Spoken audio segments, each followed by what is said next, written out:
Alright, ladies and gentlemen, it's bonus video time. This is a single slide video that you have not seen in class. What we're going to do here is we are going to draw the connection between completing the square and the quadratic formula, which are the two methods we can always use to solve a quadratic equation. And the reason that we can always use both methods is that in reality they are actually the same method. You're just carrying out the work in a different way.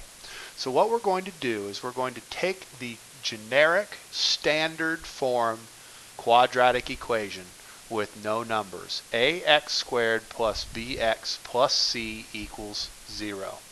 And we are going to complete the square on that equation.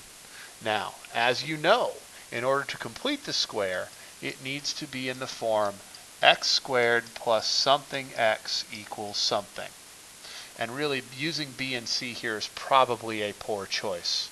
But that's the form we need to put this equation into.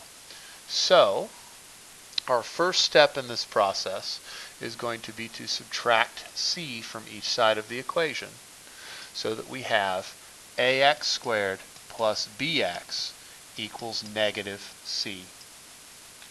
Now we're still not ready to do this yet because we can't have an a value.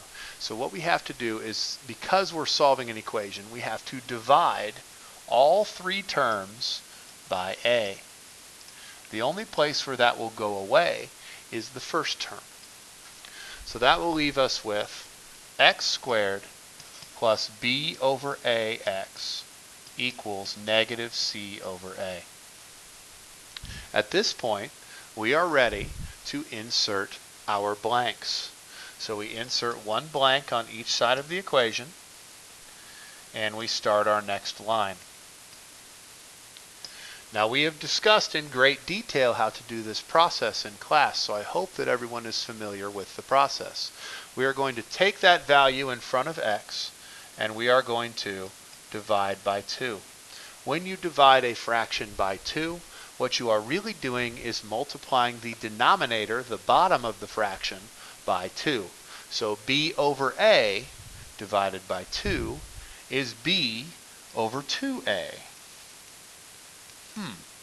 That kind of sounds familiar. I wonder if we've seen b over 2a anywhere. Then we take b over 2a and we do exactly what we do when we complete the square. We square that value. And when we square a fraction, it's like we square the top and we square the bottom. So b squared is the top number, and the bottom, when we square 2a, is 4a squared. Then we're going to copy that value to the other side, b squared over 4a squared. Now this is probably the hardest part. So I'm going to move this over here so you can try to follow along. In order to complete that step, we have to add those two fractions together. So we have to add negative c over a to b over 4a squared. So we need a common denominator. That means we have to multiply the first equation by 4a, bottom and the top.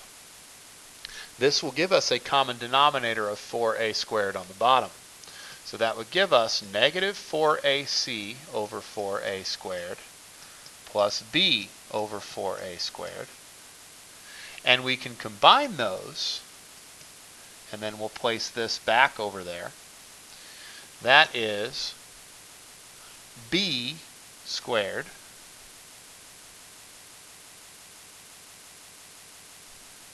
b squared, because I'm missing a squared here.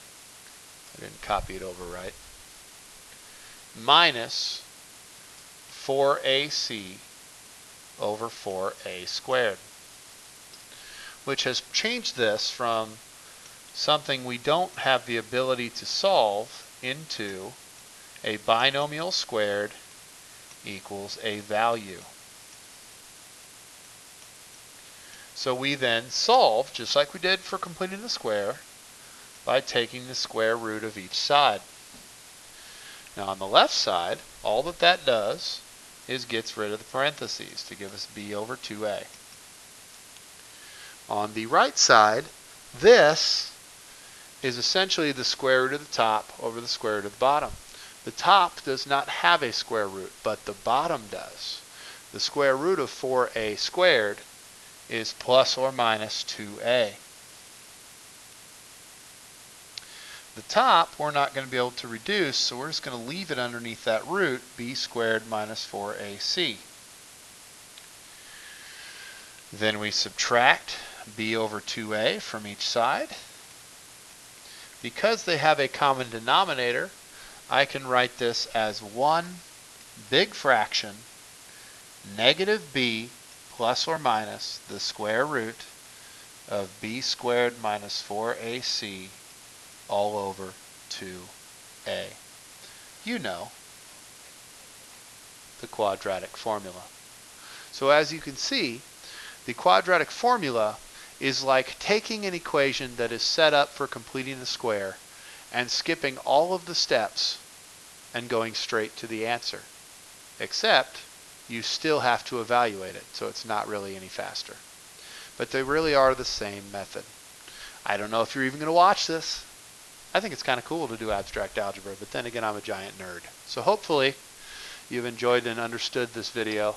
That is where the quadratic formula comes from. That is its derivation.